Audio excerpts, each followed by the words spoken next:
Hi, this is Ani. You can find me on StockTwits and Twitter as Ani Day Trades, and I also have a blog, daytradingwithani.com. You'll find me also on YouTube under the same name. Let's take a look at the weekly outlook once again. I've taken a few months off, and things haven't changed really that much until last week, as we can see by the chart, when we start spilling over and out down to some test levels here at the 16.5 region, and even has a potential of dropping to the 16.350 area. Below that, we'll be looking, of course, closer to the 16.2. However, before we jump too far ahead, let's take a look at some major support levels that we did slice through. This one is the second one, and this being the first one. So if we slice through this next major support area, which is that 350, I do believe that we have a further potential down to the 16,000.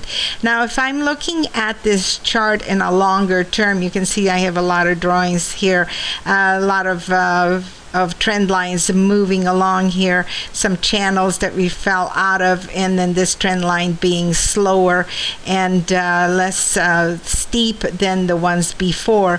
However, if I look further out on this chart, let's take a look what's happening really rather than the wide swings that we've had before.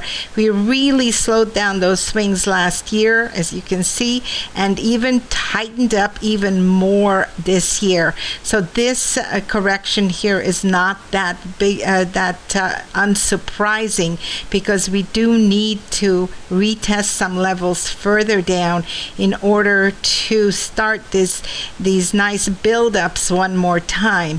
Let's take a look even further out on this chart, and if I take you out on the weekly, you can see what I'm talking about. Look at it from way back down from the 2009, as we had those nice swings, and then you can barely see this right now. Let me just remove that drawing there, and you can see it a little bit better, but you already have, because I was zoned in on this to start this report. Now you can see that we have not touched this bottom line in this channel, or this top line in this channel, for quite a while. Even if we're talking about this top line right here, we are missing it as of now, and we do need to test a little bit further down, and that's my weekly. This channel is actually corresponding to a monthly that we have not touched, as you can see, in quite a while either, not since way back in 2011. Okay, so a correction, maybe. How far down? Well, take a look at the 14,000. That's really the next, there is a test, I think, to be due about there. I know that sounds a little bit, panicky maybe, but I'm not really panicking. It's just the reality. We do need to pull back. We do need to look at this, look at the possibility of what the possibility of further upside. Then we do need to pull back and gather some momentum. That's what I'm talking about. There's really no real momentum, there's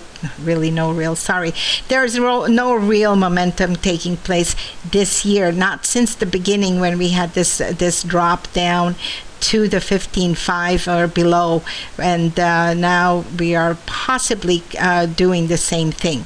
All right, then, before getting too long-winded, let's take a look at the NDX, and the NASDAQ is 100. I got one too many of these things around here.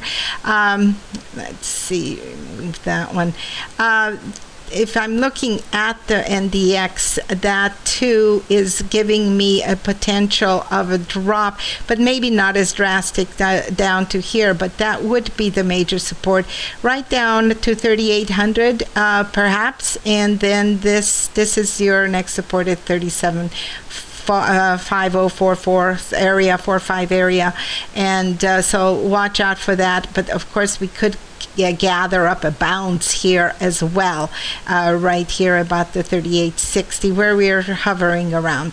Okay, then one more time, if I look at the SPX, then that is also telling me much the same thing. This year, it's a little bit more volatile than the the Dow Jones, but it is much more likely to test and retest than the Dow Jones, but they are playing somewhat hand in hand. Don't forget that.